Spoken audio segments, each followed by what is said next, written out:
సాయి కుమార్ గారు.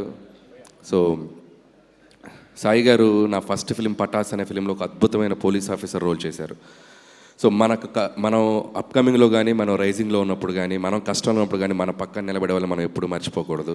ఆ రోజు పటాస్ అనే ఫిలింకి చాలా లో బడ్జెట్లో చేసాం.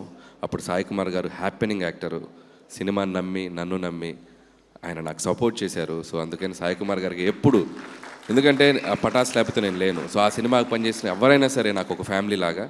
సో అందుకని సాయి కుమార్ గారు ఎప్పుడు పిలిచినా ఎక్కడికి రమ్మన్నా it's like a family member, I will be there. And Sai గారి గురించి చాలామందికి తెలియని ఒక యునిక్ క్వాలిటీ ఉంది, అది నేను చెప్పాలి. మన ఫిలిం ఇండస్ట్రీలో ఒక ప్రతి ఫ్రైడే ఒక సినిమా రిలీజ్ అయితే అందరూ ఆ సినిమా భవిష్యత్తు గురించి తెలుసుకుంటూ ఉంటారు, ఎంక్వైరీ చేస్తూ ఉంటారు. సో అదేదో ఆయనే తీసినట్టు, అదేదో ఆయనే ప్రొడ్యూస్ చేసినట్టు పాపం ప్రతి సినిమా గురించి ఆ రోజు మార్నింగ్ రిజల్ట్ ఏంటో కనుక్కుంటారు. అండ్ కనుక్కున్నాక ఆ రిజల్ట్ టాక్ చెప్పేటప్పుడు నేను అబ్జర్వ్ చేశాను. ఒక సినిమా హిట్ అయితే భయ్యా చాలా హ్యాపీగా పెద్ద హిట్ అంట భయ్యా అంటాడు. ఒక సినిమా పోతే పోయిందంటే భయ్యా పాపం అంటారు.